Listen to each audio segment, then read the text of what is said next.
हम इस मुद्दे को उठा रहे हैं।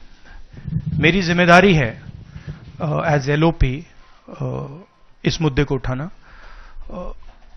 प्रधानमंत्री जी 100% इस व्यक्ति की प्रोटेक्शन कर रहे हैं और इस व्यक्ति ने हिंदुस्तान के एसेट्स लिए हैं, भ्रष्टाचार करके एसेट्स लिए हैं। ये व्यक्ति बीजेपी को पूरा समर्थन करते हैं, पूरा सपोर्ट देते हैं। ये एस्टैब्लिश चीजें हैं, हम दोहराते जाएंगे। जेपीसी की मांग हमारी है, बट हम चाहते हैं कि अदानी जी को एकदम अरेस्ट किया जाए। और हम जानते हैं और हम देश को दिखाना चाहते हैं कि अदानी जी की अरेस्ट नहीं होगी, और इसलिए नहीं होगी क्योंकि हिंदुस्तान के प्रधानमंत्री अदानी जी के पीछे खड़े हुए हैं और उनके प्रोटेक्टर हैं। आप लोग हिंदुस्तान के युवा, आप लोगों को रोजगार नहीं मिलता, महंगाई बढ़ती जाती है, छोटा सा कोई क्राइम करता है जेल चला जाता है, मगर अदानी कुछ भी कर ले, हिंदुस्तान के प्रधानमंत्री और एक नेटवर्क, जिस नेटवर्क को हम एक्सपोज करके देश को दिखाएंगे। ये एक व्यक्ति नहीं है, ये अलग अलग पोजीशंस में लोग बैठे हुए हैं और एक एक करके हम आपको दिखाएंगे ये कौन लोग हैं। माधवी बुच का हमने आपको क्लियरली दिखाया है और आगे भी हम आपको रिवील करेंगे ये लोग कौन हैं जिन्होंने हिंदुस्तान को हाईजैक किया है। राहुल जी, यही पूछना चाह रही थी कि जेपीसी की मांग पर क्या विपक्ष के तमाम पार्टियों से भी आपकी बात हुई है? इस पर आप कोशिश करेंगे आने वाले सत्र में? जेपीसी इज इंपॉर्टेंट, जेपीसी होनी चाहिए, मगर अब सवाल यह है कि अदानी जी जेल के बाहर क्यों हैं?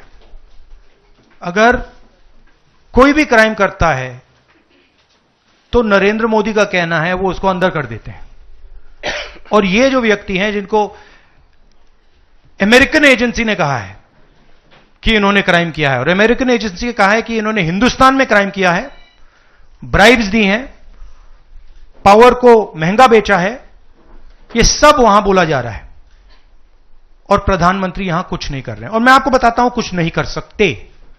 अगर वो करना भी चाहें वो नहीं कर सकते हैं क्योंकि वो अदानी जी के कंट्रोल में है।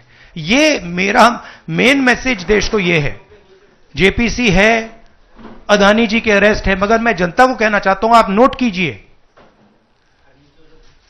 स्कैम किया है 2000 करोड़ रुपए का, मगर मैं आपको गारंटी देके कह रहा हूं यह व्यक्ति ना अरेस्ट होगा, ना इस पे इन्वेस्टिगेशन होगा, क्योंकि प्रधानमंत्री इसके साथ जुड़े हुए हैं। अब जो विपक्ष की सरकारें हैं, जहां जहां पर अडानी की जो प्रोजेक्ट्स हैं, उनका भी अब रिव्यू होना चाहिए कि किस चीजों से दिए गए हैं और क्या बॉयकॉट करेगा विपक्ष? मैंने कल 2-3 दिन पहले एक प्रेस कॉन्फ्रेंस में बिल्कुल साफ कहा है, जहां भी करप्शन है वहां पे इन्वेस्टिगेशन होनी चाहिए, मगर इन्वेस्टिगेशन अदानी जी से शुरू होगी, और जब तक अदानी जी अरेस्ट नहीं होंगे तब तक क्रेडिबल बात नहीं बनेगी।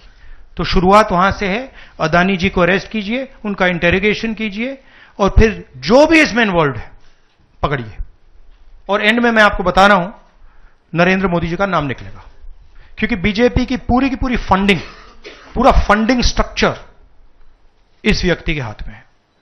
इसीलिए प्रधानमंत्री चाहे भी कुछ नहीं कर सकते हैं।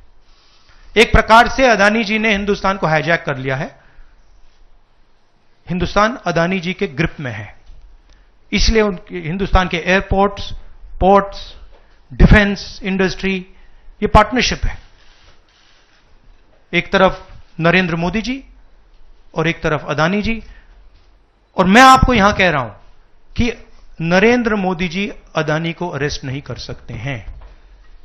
कैपेबिलिटी नहीं है हिंदुस्तान के प्रधानमंत्री की कि वो अदानी जी को अरेस्ट करें, क्योंकि जिस दिन उन्होंने अदानी जी को अरेस्ट किया उस दिन वो भी जाएंगे। संसद का शीतकालीन सत्र आरंभ हो रहा है, क्या नेता प्रतिपक्ष के तौर पर आप व्यक्तिगत तौर पर इस विषय को उठाएंगे लोकसभा के? नहीं, देखिए, हम इस मुद्दे को उठा रहे हैं। मेरी जिम्मेदारी है एज एलओपी इस मुद्दे को उठाना। प्रधानमंत्री जी 100% इस व्यक्ति की प्रोटेक्शन कर रहे हैं, और इस व्यक्ति ने हिंदुस्तान के एसेट्स लिए हैं, भ्रष्टाचार करके एसेट्स लिए हैं। यह व्यक्ति बीजेपी को पूरा समर्थन करते हैं, पूरा सपोर्ट देते हैं, ये एस्टैब्लिश चीजें हैं। हम दोहराते जाएंगे, जेपीसी की मांग हमारी है, बट हम चाहते हैं कि अदानी जी को एकदम अरेस्ट किया जाए। और हम जानते हैं और हम देश को दिखाना चाहते हैं कि अदानी जी की अरेस्ट नहीं होगी, और इसलिए नहीं होगी क्योंकि हिंदुस्तान के प्रधानमंत्री अदानी जी के पीछे खड़े हुए हैं और उनके प्रोटेक्टर हैं। आप लोग हिंदुस्तान के युवा, आप लोगों को रोजगार नहीं मिलता, महंगाई बढ़ती जाती है, छोटा सा कोई क्राइम करता है जेल चला जाता है, मगर अदानी कुछ भी कर ले, हिंदुस्तान के प्रधानमंत्री और एक नेटवर्क, जिस नेटवर्क को हम एक्सपोज करके देश को दिखाएंगे, ये एक व्यक्ति नहीं है, ये अलग अलग पोजीशंस में लोग बैठे हुए हैं और एक एक करके हम आपको दिखाएंगे ये कौन लोग हैं। माधवी बुच का हमने आपको क्लियरली दिखाया है और आगे भी हम आपको रिवील करेंगे ये लोग कौन हैं जिन्होंने हिंदुस्तान को हाईजैक किया है। राहुल जी, यही पूछना चाह रही थी कि जेपीसी की मांग पर क्या विपक्ष के तमाम पार्टियों से भी आपकी बात हुई है? इस पर आप कोशिश करेंगे आने वाले सत्र में? जेपीसी इज इंपॉर्टेंट, जेपीसी होनी चाहिए, मगर अब सवाल यह है कि अदानी जी जेल के बाहर क्यों हैं?